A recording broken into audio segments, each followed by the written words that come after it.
And welcome to our community. Susie Thomas with Amy Miller from Ohio Means Jobs. Good morning. Good morning. It's always fun to have you here, and you always seem to be bringing such good news for job seekers and for employers who are trying to fill some important positions.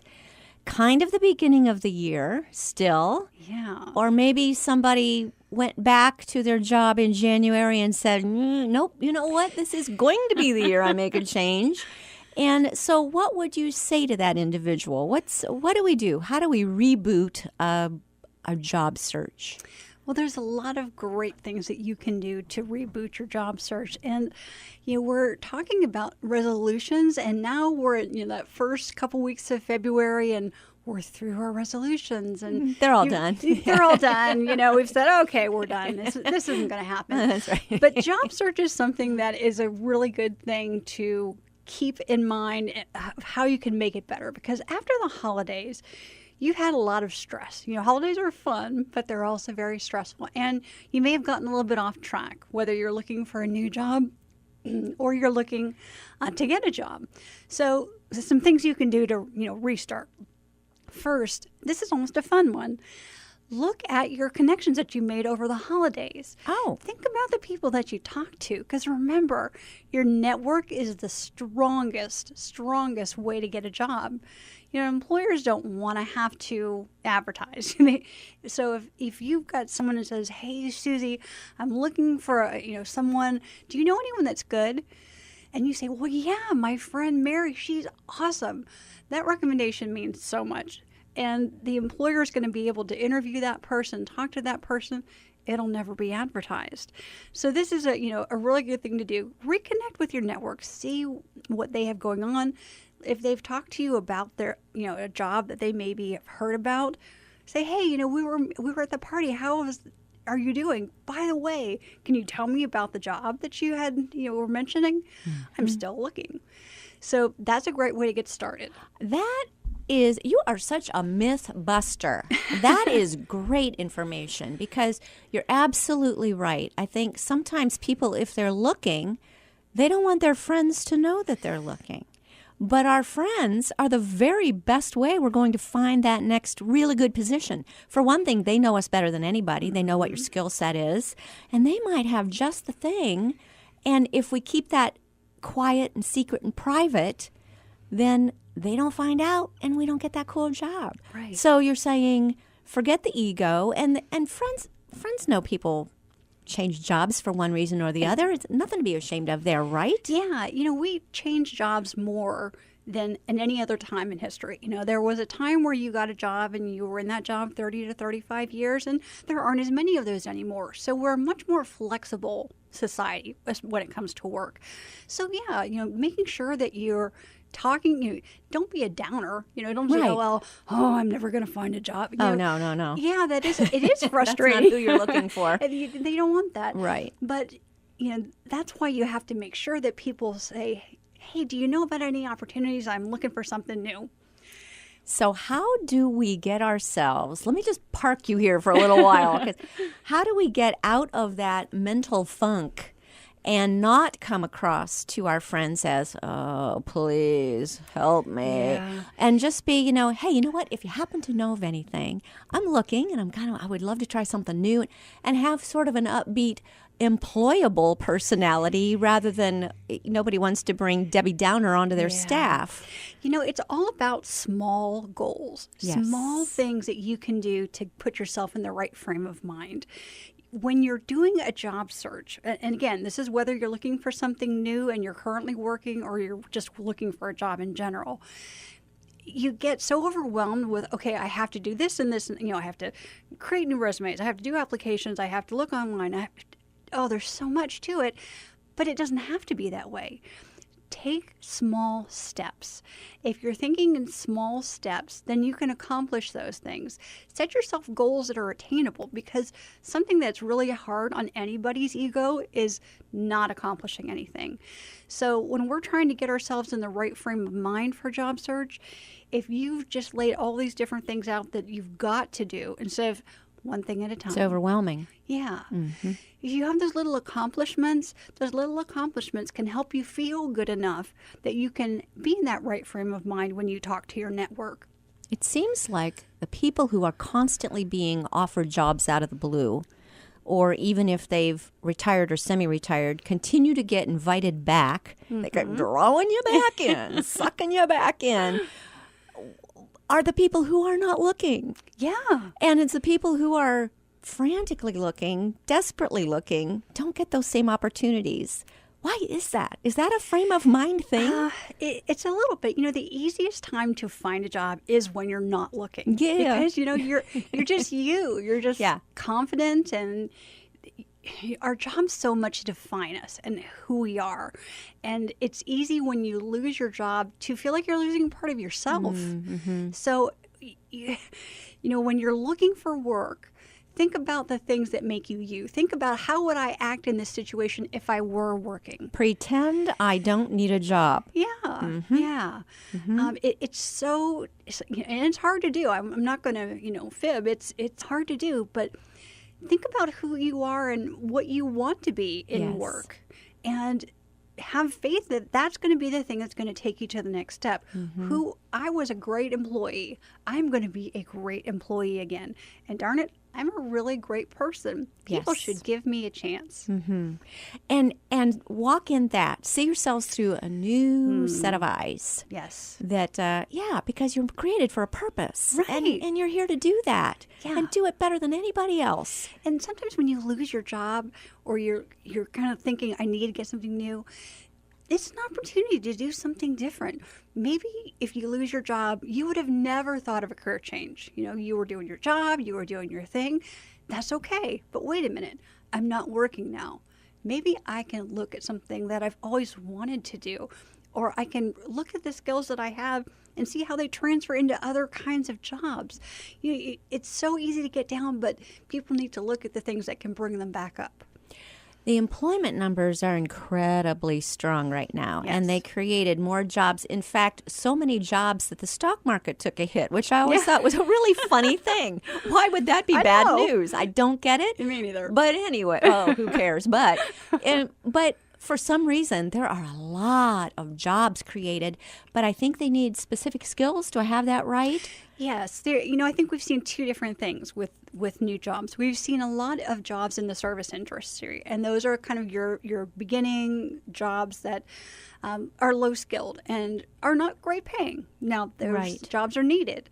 The other thing is that jobs that are being created are skilled jobs. And we can talk about skilled manufacturing, RNs, skilled healthcare. Those kinds of jobs are things that you can't just transfer into. You need to have both the hard skills and the soft skills to get those kinds of positions. But they are growing, and that's a great thing to look at, is what's growing. Maybe I just need a little bit of a skills upgrade. Maybe I don't have to go to when we think about school, I think a lot of us think about associate's degrees, bachelor's degrees, and that can look really insurmountable to a person. Well, there are lots of other options out there. There are short-term courses. There are short-term skill training that might actually be a great way to transition the skills that you have into something new. Again, baby steps. What are the things that really are going to work for you and that you really enjoy? Take a career assessment, look at some different things that maybe you had not looked at before, and give yourself the opportunity to think about things like on-the-job training. Maybe your employer can say, okay, well, you have this set of skills with a little bit of training invested in you, you'd be the perfect person. Like, you're just missing that essential link. How do we get that link? Ohio Means Jobs can help with that with on-the-job training. So you provide training that can be that little gap fill. We provide the dollars so the employer can set that training up. Oh, my goodness. Do you really?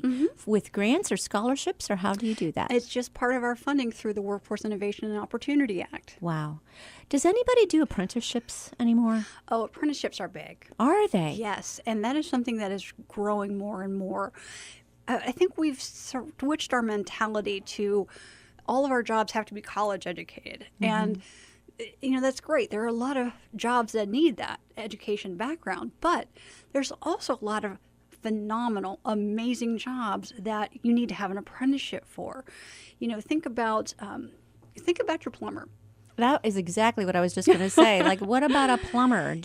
So you don't need to go to plumbing school. You can just call your friendly plumber and say, I'd love to learn to do what you do. Can I follow you around and be your apprentice? Doesn't quite work that way. Okay. How does it work? A lot of the apprenticeships are around union halls. And so what you're able to do is connect with the union halls and apply for apprenticeships. There's on OhioMeansJobs.com, which is the state of Ohio's job search website. They have information about apprentices. So you get connected with the apprenticeship in the area, find out if they're accepting apprentices. It is a combination of working and going to school to learn more about your apprenticeship. You're getting paid the whole time. So it's a great opportunity. It is something that's growing because we've kind of put those jobs to the side, but those are the jobs that are going to need. You're always going to need your plumber. You're always going to need your electrician. Oh, yes. You're going to need these skilled jobs.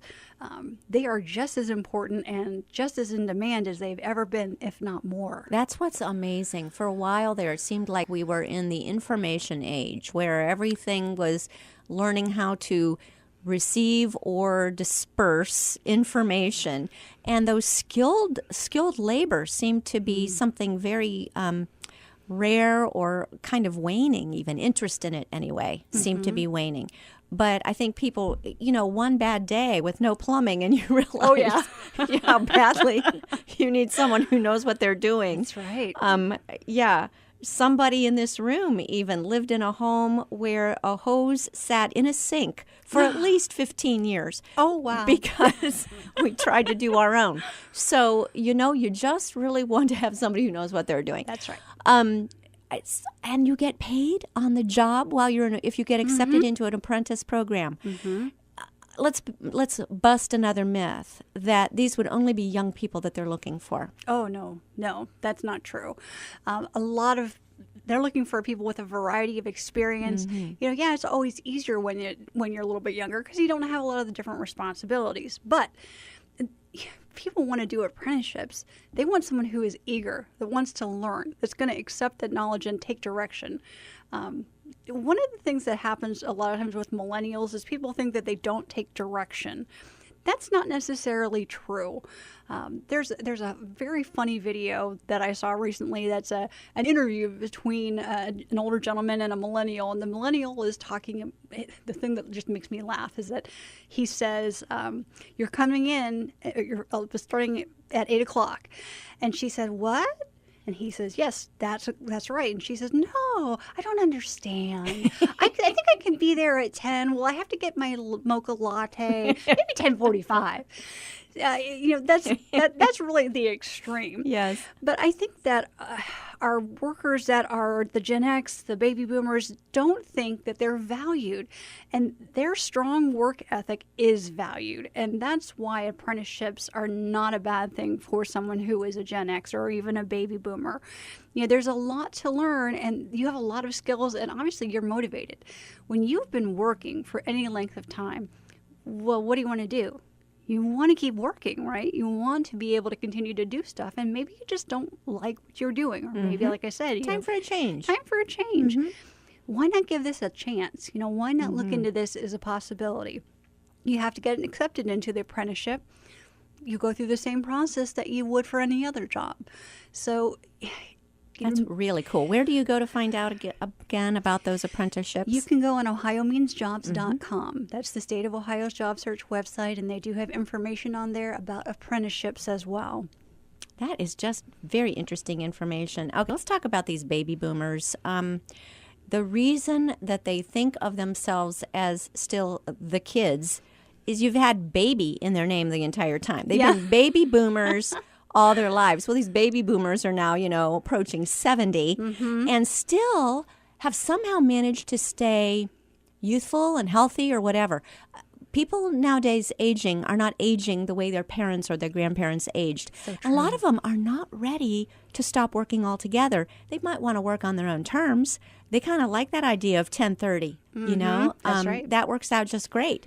But they're not ready to just, if they're at the top of their game, why stop altogether? Why not help another organization with what they know how to do? Yeah. So what would you have to say to these people who are saying, I don't know, I think I'm too old to try that, but I'd love to try it. What would you say to that person? Oh, I would say try it. I mean, it doesn't hurt to try it.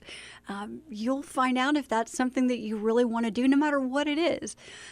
A lot of workers that I've heard have talked about I just want to work part-time. And then they start working part-time and they go, well, wait a minute, I want to do more. So I always think it's a good idea. If you're not ready to retire, don't retire. Or if you just want to do something part-time, that's fine. Just be able to enjoy the time that you have. And, if being productive that way is something that you want to do, oh my gosh, you're so valuable to the workforce. Don't give up if you're not ready to relax and retire. Now, I have a neighbor that is a retired teacher, and I've said that his life is what I want to be when I grow up, because now he's watching movies and reading books. Yep. But, that's not for everyone. So many people, like I said, feel like they're defined by their job, but they just love it. There's nothing wrong with that. Right. Well, and if you find yourself volunteering every single day, maybe you weren't quite ready to leave the workforce altogether. But we need to take a real quick break here, but we'll be back with Amy and Ohio Means Jobs after these words. You're listening to Our Community.